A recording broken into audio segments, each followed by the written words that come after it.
94,7 UFM Use Your Voice barengan dengan Tony Tamrin dan juga Viko Patinasarani You Lovers. Kita ngobrol di Cruising With You. Dan kali ini kita kedatangan ada dua orang. Ada yang satu namanya Novi Nursanti, terus ada dan lagi satu lagi ada Helen. Jadi mereka berdua ini ya Tony, ceritanya ya singkat cerita singkat cerita mengenai mereka, bahwa mereka itu memulai bisnis justru bukan di negara kita, bukan di negeri kita sendiri, justru di negeri orang. Oke, kalau begitu kita ngobrol aja langsung sama mereka semuanya. Coba di absen dulu satu persatu. Selamat sore. Sore. Kenapa? Dari kanan deh kayaknya. Iya. Boleh. Oke, yang pertama Helen siapa nih? Oh, oke, nama saya ya. Nama lengkap saya Kadek Kristi Helen Winatasari. Panjang kan Oke, ya? panjang. Jadi kita Helen Kadek aja ya. Helen ya, atau Oke. Kadek biasanya dipanggil karena orang Bali. Oke, sip. Terus yang satunya lagi? Novi Nursanti. Oke. Paling semangat Iya, kayak dari tadi. iya dong. Udah latihan soalnya. Di training sama Bunda Indari. Kalau Bunda Novi sendiri punya bisnis justru dari dimulai dari negara orang, bukan negara sendiri. Iya benar. Bisa diceritakan itu?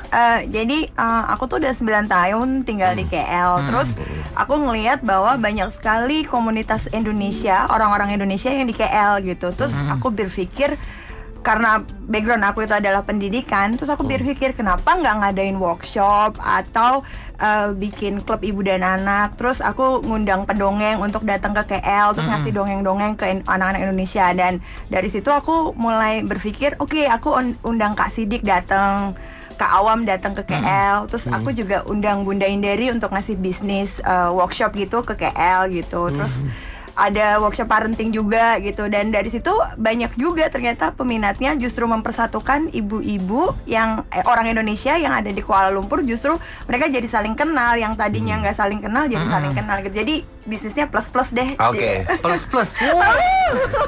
Tapi plus-plusnya yang positif ya kan, udah pasti plus berarti positif. Iya. Nah, itu selain bisnis apa ada komunitas juga di sana? Wah, komunitasnya banyak sekali. Jadi ada beda-beda per grup. Maksudnya misalnya ibu-ibu yang suaminya kerja di minyak, dia punya perkumpulan sendiri. Terus ibu-ibu yang kerja di IT, dia punya grup sendiri. Terus ibu-ibu yang suaminya ekspat, dia punya grup sendiri. Jadi kalau ditotalin itu ada 400-an. Ada juga yang punya hobi karaoke juga, ada juga gitu. Jadi banyak sekali. Oke, tadi mengundang pendongeng dari Indonesia. Emang pendongeng di KL nggak ada apa gimana? Ada, banyak, tetapi mereka kebanyakan berbahasa Inggris. Dan sedangkan anak-anak Indonesia itu kebanyakan kalau mereka bukan dari keluarga ekspat, meaning entah itu suaminya orang asing atau Indonesia yang orang Indonesia yang bekerja sebagai ekspat. Karena levelnya tuh beda-beda kan. Pekerja orang Indonesia itu ada yang dari yang buruh TKI biasa, terus ada yang middle skill, terus ada yang expat of course.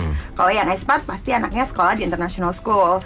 Cuman kebanyakan itu yang dari middle ke bawah gitu, dan mereka itu sekolahnya kan di sekolah Indonesia Kuala Lumpur, di mana bahasanya adalah bahasa Indonesia.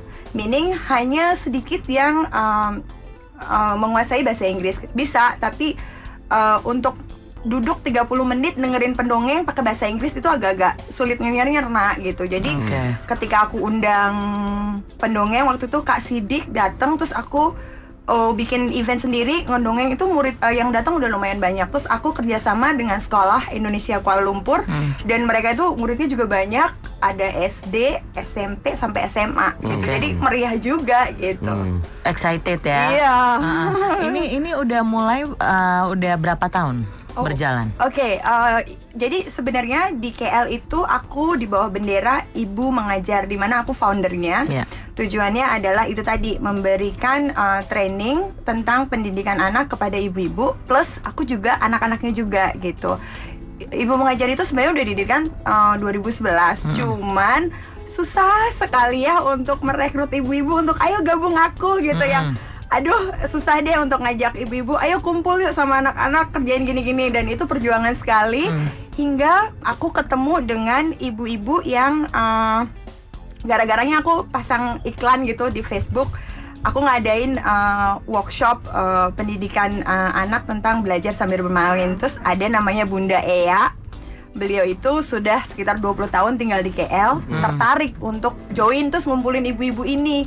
Nah, dari ibu-ibu ini terus aku kenal nih nama komunitas ibu-ibu yang anaknya sekolah di sekolah Indonesia. Dari situ udah komunitas aku yang orang Indonesia jadi banyak banget gitu, dan dari situ Ibu Mengajar justru tambah besar. Terus eventnya mulai aku adain terus gitu. Dan sampai sekarang Dan ini. sampai sekarang ini. Kalau ceritanya Bunda Helen sendiri gimana? Bunda Helen. Nah. Saya sendiri kalau di Malaysia itu udah terhitung tahun ke-11 ya tahun ini. Tapi kita pindah-pindah lokasi sebenarnya kalau ikut suami. Jadi memang tiap 3 tahun kami rolling, dan kebetulan sama-sama di Malaysia aja. Dan terakhir itu di Kuala Lumpur. Oke. Kalau Bunda Helen sendiri bisnisnya di bidang apa nih? Oke. Yang sekarang recently lagi benar-benar diseriuskan itu di bidang ini atas nama Age Creation. Itu spesialis dengan ini cake customized designer untuk berbagai event, bisa seperti untuk party, any like birthday party atau wedding, ataupun seperti corporate juga. Oke, dekorasi cake seperti itu. Ya, nggak hanya cake decoration, actually juga seperti home food cateringnya juga kita handle. Kemudian kayak goodie bagnya juga kita kerjakan. Oke, pasarnya di KL sendiri gimana untuk soal bidang Bisnis ini? seperti ini. Kalau saya lihat itu sampai kewalahan ya. Dalam artian saya hampir nggak bisa pegang gitu, karena mereka eventnya juga besar. Dalam artian, sedangkan di situ kendala saya sebagai expat untuk gini ya. Sebagai expat yang 3 tahun harus berputar, otomatis bakal berpikir kalau saya mau invest itu pun agak susah, karena kita membuat suatu kerjasama untuk mendapatkan izin di Malaysia pun tidak gampang. Apalagi saya memang dua-duanya expat di situ, dalam artian bukan suami lokal, itu akan lebih susah lagi. Jadi apa yang yang saya kerjakan itu adalah mencari targetnya itu sesama expat. Untuk meringankan segala aturan-aturan yang diperlukan gitu. Dan kita so far kalau misalnya masih berkata home base itu sih bisa skip daripada seluruh perizinan itu. Gitu. Agak susah juga ya kalau misalnya kalau kita memulai bisnis di kandang orang lain gitu, kendala-kendalanya apa aja sih?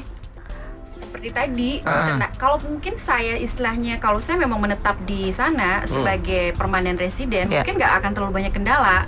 Saya bisa aja langsung join mencari partner yang orang Malaysia, sekedar persyaratan, kemudian saya build bisnis, kemudian mendapatkan tenaga kerja dan segalanya, ya oke, go ahead. Tapi kalau kami memang purely expat yang memang rolling around the country, itu yang jadi problem. Kalau udah saya buat untuk itu pun, untuk mendirikan suatu usaha itu kan pasti ada perlu investasi, izin juga.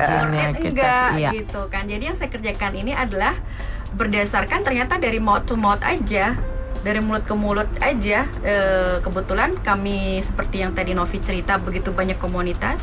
As long kita buat the best gitu ya, maksudnya secara quality kita kerjakan dengan baik, orang kita pun nggak perlu iklan, itu langsung dengan sendirinya datang. Akan datang seperti perempuan cantik. Jadi cake pun ataupun makanan pun tampilannya bagus, dalamnya bagus. Saya nggak pernah pasang uang iklan. Benar. Gitu. Terus rolling hampir sampai kadang-kadang memang saya kewalahan. Akhirnya memang kita tolak. Tadi kendalanya juga ya, tenaga kerja. Karena kebetulan daerah kami itu tenaga kerjanya per jam itu harganya lumayan. Harus hitung-hitung kos juga. Kalaupun saya misalnya ada asisten 2, itu ditambah lagi dengan part time, itu pun masih kewalahan. Dan baik, nanti kita lanjut lagi. Makin seru kayaknya. UFM 94,7